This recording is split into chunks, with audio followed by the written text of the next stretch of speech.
नमस्कार साथियों, कैसे हो आप लोग। मैं आशा करता हूँ आप लोग सभी अच्छे से होंगे और सभी लोग अपने आने वाले एग्ज़ाम्स की तैयारी कर रहे होंगे। मित्रों, इससे पहले में हमारा एक लेक्चर हो चुका है, लेकिन उस लेक्चर में वॉइस अच्छी नहीं थी, आवाज़ क्लियर नहीं आ रही थी, जिसको लेकर बच्चे पढ़ नहीं पाए और बच्चों के कमेंट मेरे पास आए हैं। तो आज ये जो हमारा लेक्चर है ये उसी लेक्चर पर आधारित है, बस आवाज़ आपको क्लियर कर दी गई है ताकि आप अपनी पढ़ाई अच्छे से रखें। तो कल हमने आपको बताया था कि भाई संविधान की परिभाषा क्या होती है, संविधान की परिभाषा क्या होती है, संविधान का अर्थ क्या होता है। चाहे किसी भी देश का संविधान हो, अमेरिका का संविधान हो, ऑस्ट्रेलिया का संविधान हो, भारत का संविधान हो, हमको सबसे पहले संविधान का अर्थ समझना होता है कि हम संविधान कहते किसे हैं, संविधान की परिभाषा क्या है, संविधान का अर्थ क्या है। तो मित्रों, आप लोगों का टाइम वेस्ट ना करते हुए मैं आपको संविधान की परिभाषा बता रहा हूँ। संविधान हम कहते किसे हैं। मान लिया जाए XYZ A एंड B 5 मूलभूत शासकीय सिद्धांत हैं। 5 मूलभूत शासकीय सिद्धांत हैं और वो शासकीय सिद्धांत यानी पहलू यानी बिंदु जिस दस्तावेज में समाहित होते हैं उसी दस्तावेज को हम संविधान कहते हैं। कहने का मतलब इतना सा है, संविधान वैधानिक रूप से प्रमाणित एक दस्तावेज होता है। संविधान वैधानिक रूप से प्रमाणित एक दस्तावेज होता है जिसके अंतर्गत किसी भी देश की शासनिक प्रशासनिक व्यवस्था को संचालित करने वाले मूलभूत शासकीय सिद्धांत समाहित होते हैं।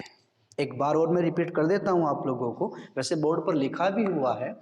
संविधान वैधानिक रूप से प्रमाणित एक दस्तावेज होता है। संविधान वैधानिक रूप से प्रमाणित एक दस्तावेज होता है जिसके अंतर्गत किसी भी देश की शासनिक प्रशासनिक व्यवस्था को संचालित करने वाले कुछ मूलभूत शासकीय सिद्धांत समाहित होते हैं। इसको एग्जाम्पल में मैं आप लोगों को समझा देता हूं। For example, XYZ A and B ये 5 मूलभूत शासकीय सिद्धांत हैं। शासकीय सिद्धांत हैं और ये सिद्धांत जिस दस्तावेज में समाहित होते हैं, जिस दस्तावेज में समाहित होते हैं उसी दस्तावेज को मित्रों, मेरे साथियों, हम संविधान कहते हैं। कहने का मतलब, ये 5 मूलभूत शासकीय सिद्धांत जिस दस्तावेज में समाहित होंगे, ये 5 मूलभूत शासकीय सिद्धांत जिस दस्तावेज में समाहित होंगे उसी दस्तावेज को हम संविधान कहते हैं। और वही तो मैंने लिखा है, संविधान वैधानिक रूप से प्रमाणित, संविधान वैधानिक रूप से प्रमाणित एक दस्तावेज होता है जिसके अंतर्गत किसी भी देश की शासनिक प्रशासनिक व्यवस्था को संचालित करने वाले कुछ मूलभूत या बिंदु या पहलू या सिद्धांत, कुछ मूलभूत शासकीय सिद्धांत समाहित होते हैं और उसी दस्तावेज को हम क्या कहते हैं मित्रों, संविधान कहते हैं। दूसरा पॉइंट हमारा रहेगा कि किसी भी देश का जो सर्वोच्च कानून होता है, किसी भी देश का जो सर्वोच्च कानून होता है वो कौन होता है।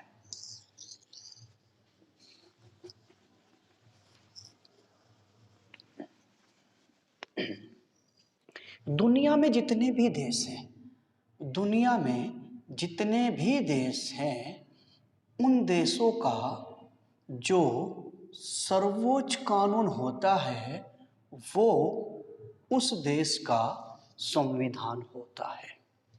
कैसे? दुनिया में जितने भी देश हैं उन देशों के अपने कायदे कानून होंगे।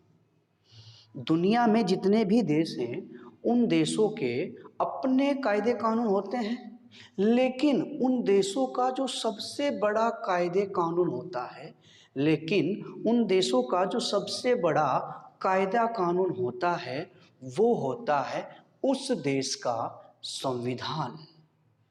तो अगर हम भारत की बात करें तो भारत का सर्वोच्च कानून कौन है? भारत का सर्वोच्च कानून कौन है? क्वेश्चन बनेगा, डेफिनेटली बनेगा। आपसे क्वेश्चन में पूछा जाएगा कि भारत में सर्वोच्च कानून कौन है, या भारत का सर्वोच्च कानून कौन है?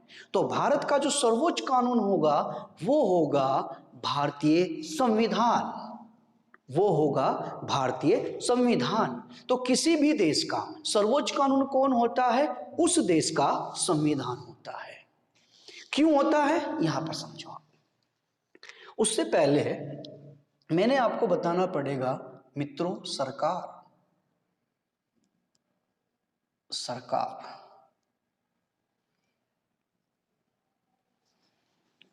सरकार राज्य का एक उपकरण होता है।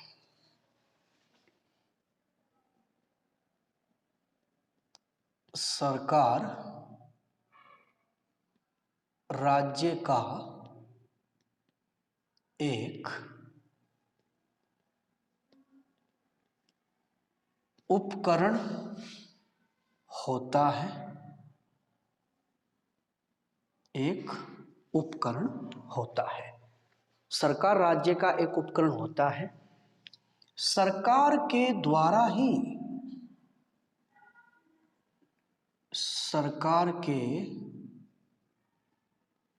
द्वारा ही राज्य लोक कल्याण का कार्य करता है। कहने का मतलब मेरे साथियों, सरकार राज्य का एक उपकरण होता है। सरकार के माध्यम से ही राज्य लोक कल्याण का कार्य करता है, या सरकार के द्वारा ही राज्य लोक कल्याण का कार्य करता है। अगर हम सरकार के अंगों की बात करें, सरकार के अगर हम अंगों की बात करें तो सरकार के 3 अंग होते हैं मित्रों। सरकार के कितने अंग होते हैं? 3। एक विधायिका, 2 कार्यपालिका, 3 न्यायपालिका।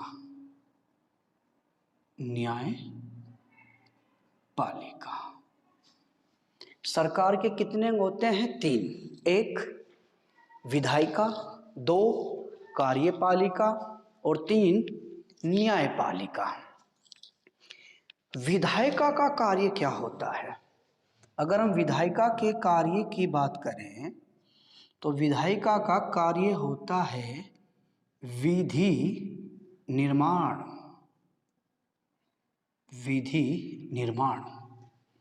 यानी कानून बनाना।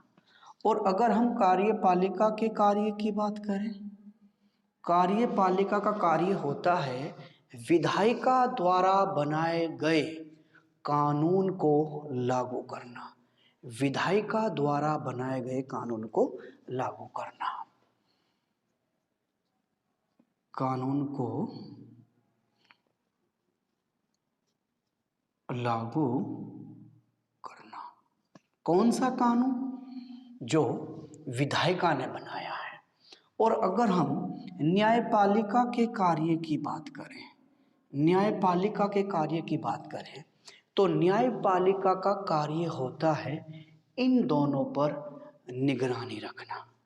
इन दोनों पर निगरानी रखना। कैसे?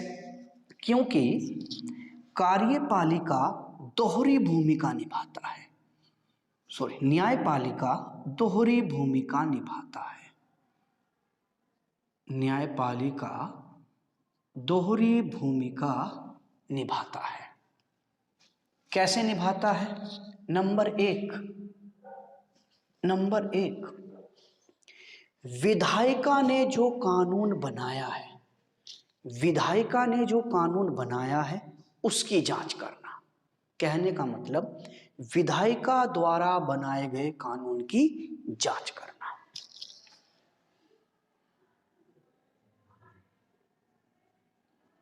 विधायिका द्वारा बनाए गए कानून की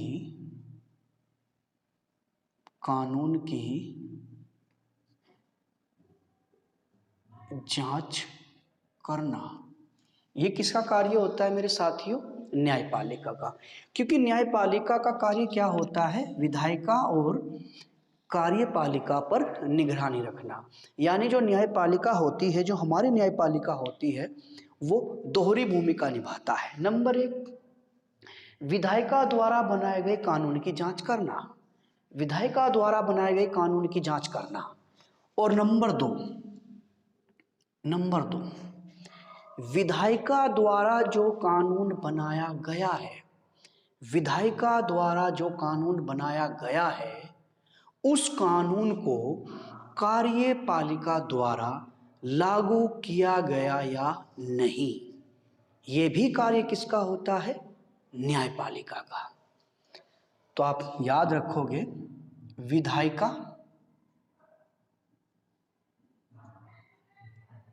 द्वारा जो कानून बनाया गया है, विधायिका द्वारा जो कानून बनाया गया है उस कानून को कार्यपालिका द्वारा लागू किया गया या नहीं। विधायिका द्वारा जो कानून बनाया गया है, विधायिका द्वारा जो कानून बनाया गया है उस कानून को कार्यपालिका द्वारा लागू किया गया या नहीं। तो अगर हम बात करें सरकार की, सरकार राज्य का एक उपकरण होता है। सरकार के माध्यम से ही या सरकार के द्वारा ही राज्य लोक कल्याण का कार्य करता है। सरकार के 3 अंग होते हैं। नंबर 1 विधायिका, नंबर 2 कार्यपालिका, नंबर 3 न्यायपालिका। विधायिका का कार्य होता है विधि निर्माण यानी कानून बनाना। कार्यपालिका का कार्य क्या होता है? विधायिका द्वारा बनाए गए कानून को लागू करना, विधायिका द्वारा बनाए गए कानून को लागू करना। और न्यायपालिका का कार्य होता है इन दोनों पर निगरानी रखना, यानी न्यायपालिका दोहरी भूमिका निभाता है। एक, विधायिका द्वारा बनाए गए कानून की जांच करना, विधायिका द्वारा बनाए गए कानून की जांच करना। नंबर 2, विधायिका द्वारा जो कानून बनाया गया है उस कानून को कार्यपालिका द्वारा लागू किया गया या नहीं, इसको भी कौन देखता है? हमारी न्यायपालिका। अच्छा, एक प्रश्न हो रहा है मित्रों आप लोगों से, विधायिका द्वारा बनाए गए कानून की जांच करना, ये जो जांच करना है इसको क्या कहा जाता है? ये जो जांच करना है इसको क्या कहा जाता है? इसको कहा जाता है न्यायिक पुनरावलोकन। जांच करने से क्या तात्पर्य है? न्यायिक पुनरावलोकन। तो यहां तक आपका क्लियर है? तो हमारा प्रश्न ये था मित्रों कि भाई किसी भी देश का जो सर्वोच्च कानून होता है वो कौन होता है? उस देश का संविधान, उस देश का संविधान। तो आप नोट करके लिखोगे, किसी भी देश का सर्वोच्च कानून उस देश का संविधान होता है। कैसे होता है उसको समझो, उसको समझो। आप मुझे एक बात बताइए, विधि निर्माण यानी कानून किसने बनाया? विधायिका ने। कानून किसने बनाया? विधायिका ने। मान लिया जाए विधायिका द्वारा कानून फर्स्ट बनाया गया विधायिका द्वारा कानून 2 बनाया गया और विधायिका द्वारा कानून 3 बनाया गया। इन कानूनों को किसके समरूप रखा जाएगा? संविधान के। किसके समरूप रखा जाएगा? संविधान के। कहने का मतलब सिर्फ इतना सा है मेरे साथियों, विधायिका द्वारा बनाए गए कानून को, विधायिका द्वारा जो कानून बनाया गया है, विधायिका द्वारा जो कानून बनाया गया है, संविधान में वर्णित उपबंधों के साथ, संविधान में वर्णित उपबंधों के साथ समरूपता अगर वो रखता होगा, समरूपता अगर वो कानून रखता होगा तो उसको पास कर दिया जाएगा। और अगर विधायिका द्वारा जो कानून बनाया गया है संविधान में वर्णित उपबंधों के साथ अगर वो समरूपता नहीं रखता तो उसको निरस्त कर दिया जाएगा। कहने का मतलब इतना सा है, कानून फर्स्ट और इधर है आपका संविधान। विधायिका द्वारा, मान लिया जाए विधायिका द्वारा कानून फर्स्ट बनाया गया, अगर ये कानून संविधान में वर्णित उपबंधों के साथ, संविधान में वर्णित उपबंधों के साथ समरूपता रखता है तो इसको पास कर दिया जाएगा। और अगर कानून फर्स्ट संविधान में वर्णित उपबंधों के साथ समरूपता नहीं रखता तो उसको निरस्त कर दिया जाएगा। कानून फर्स्ट समरूपता रखता है संविधान में वर्णित उपबंधों के साथ तो इसको पास कर दिया जाएगा। और अगर कानून फर्स्ट संविधान में वर्णित उपबंधों के साथ समरूपता नहीं रखता तो उसको निरस्त कर दिया जाएगा। अतः हम कह सकते हैं कि किसी भी देश का जो सर्वोच्च कानून होता है वो उस देश का संविधान होता है, वो उस देश का संविधान होता है। तो आप लिखोगे, नोट करके लिखोगे क्या लिखोगे? लिखो, यदि विधायिका द्वारा बनाया गया कानून, यदि विधायिका द्वारा बनाया गया कानून संविधान में वर्णित उपबंधों के साथ समरूपता रखता है, यदि विधायिका द्वारा बनाया गया कानून संविधान में वर्णित उपबंधों के साथ समरूपता रखता है तो उसको पास कर दिया जाएगा। और यदि विधायिका द्वारा बनाया गया कानून संविधान में वर्णित उपबंधों के साथ समरूपता नहीं रखता तो उसको निरस्त कर दिया जाएगा। अतः हम कह सकते हैं किसी भी देश का जो सर्वोच्च कानून होता है, अतः हम कह सकते हैं किसी भी देश का जो सर्वोच्च कानून होता है वो उस देश का संविधान होता है।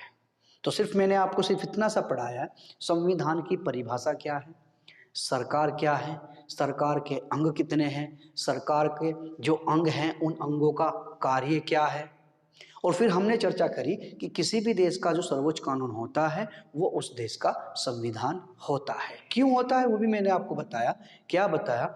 विधायिका द्वारा जो कानून बनाया गया है अगर वो कानून संविधान में वर्णित उपबंधों के साथ समरूपता रखता है तो उसको पास कर दिया जाएगा, अन्यथा उसको निरस्त कर दिया जाएगा। तो किसी भी देश का जो सर्वोच्च कानून होता है वो उस देश का संविधान होता है। तो आज के लिए इतना ही मित्रों। जय हिंद, जय भारत।